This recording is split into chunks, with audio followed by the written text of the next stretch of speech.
demonstrating to you the areas of progress. Please join us if you can. Chart. Israel has discovered tunnels built by Hamas beneath Gaza. Israel has launched targeted strikes against a network of tunnels beneath the enclave that the terrorist group uses to smuggle weapons and people, without being noticed by Israeli air surveillance as part of its campaign to drive Hamas out of Gaza.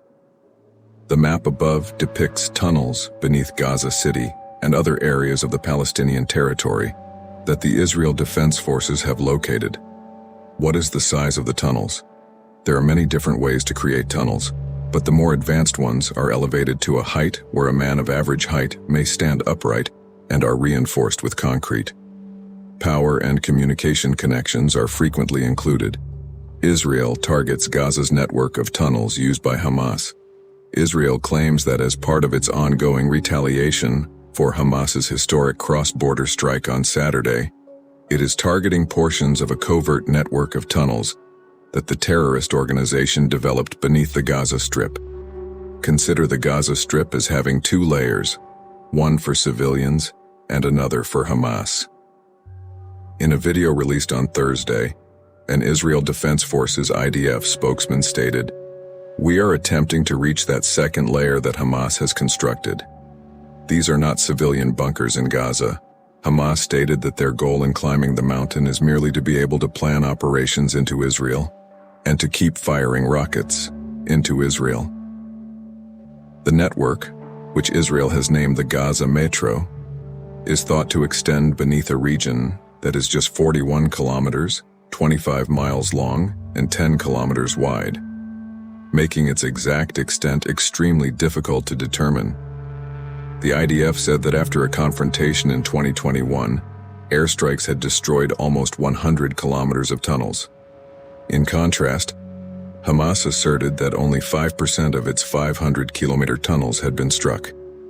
The London Tube is 400 kilometers long and primarily above ground to put those numbers into context. Before Israel removed its settlers and military in 2005, tunnel work had started in Gaza. However, it intensified after Hamas seized power in the Strip 2 years later, leading Israel and Egypt to start limiting the flow of goods and people in and out for security concerns. During its height, Hamas and other militant organizations dug about 2,500 tunnels beneath the Egyptian border to smuggle weapons, fuel, and commercial products. After 2010, when Israel started allowing more items to be imported through its borders, smuggling lost some of its significance in Gaza. Later, Egypt destroyed or flooded the tunnels to stop the smuggling. In an effort to strike Israeli forces, Hamas and other groups began excavating tunnels as well. After hearing weird noises, the Israeli Defense Forces, IDF, in 2013, uncovered a 1.6-kilometer long and 18-meter deep tunnel with a concrete ceiling and walls extending from the Strip to land near an Israeli kibbutz. The next year, Israel launched a significant air and military offensive in Gaza, claiming that it was necessary to eliminate the threat of attacks by militants exploiting these tunnels beneath the frontier. According to the IDF, during the conflict, its soldiers destroyed around 30 tunnels. However, some militants were also able to launch an assault using one. Most cross-border tunnels are of a primitive design, with very little fortification.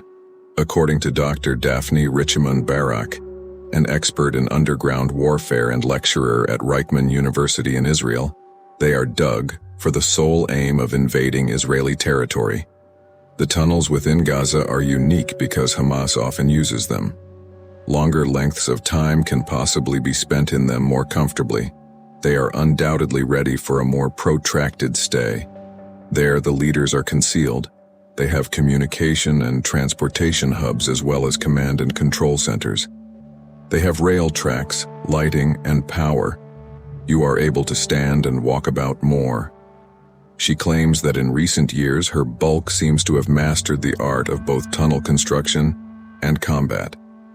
In order to help militants avoid detection, the tunnels inside Gaza are thought to extend up to 30 meters or 100 feet below the surface. The tunnel entrances are situated on the bottom floors of homes, mosques, schools, and other public structures.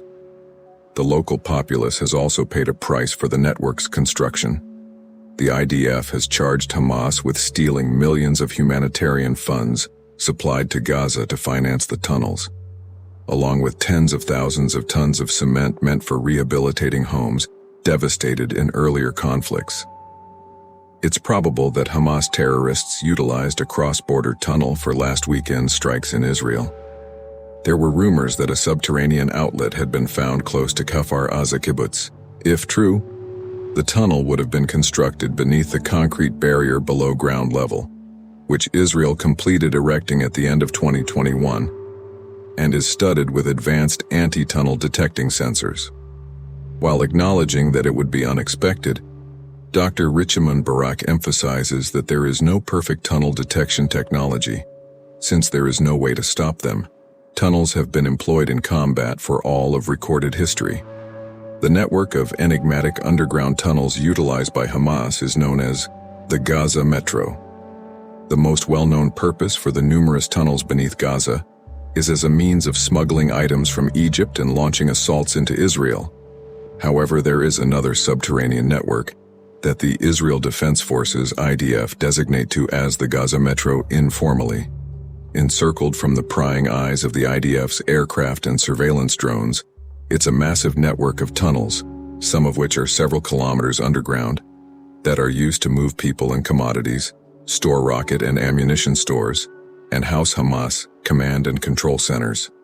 In 2021, Hamas asserted that it had tunnels beneath 500 kilometers, 311 miles. The length of the Hamas underground tunnels, if accurate, would be little less than half that of the NYC subway system. Speaking about the network of tunnels on a relatively limited area, Dr. Reshaping Barak, an expert on underground warfare and professor at Reichman University in Israel, described it as extremely complex, vast, and enormous. The amount that Hamas, the government in charge of the underdeveloped coastal strip, would have paid for the tunnel system is unknown. The amount is probably substantial in terms of capital and labor. For an extended period, Israel has maintained that Hamas is constructing tunnels with concrete intended for humanitarian and non-military uses. Critics of Hamas also point out that the organization's enormous tunnel expenses could have been used to finance early warning systems or civilian bomb shelters, such as those in Israel on the other side of the border. Since the Middle Ages, the asymmetric advantage tunnels have been a desirable military tactic. These days, they counter some of the technological advantages of a more developed force, such as the IDF, by giving militant groups like Hamas an advantage in asymmetric combat. The tunnels Hamas has built beneath one of the world's most densely inhabited regions is what sets them apart from those of Al-Qaeda in the mountains of Afghanistan or the Viet Cong in the jungles of Southeast Asia. Gaza City is made up of 88 square miles and is home to almost 2 million people. Today's program has come to an end. Thank you for observing. To receive information on new videos, kindly hit the bell button, like, and subscribe to my channel.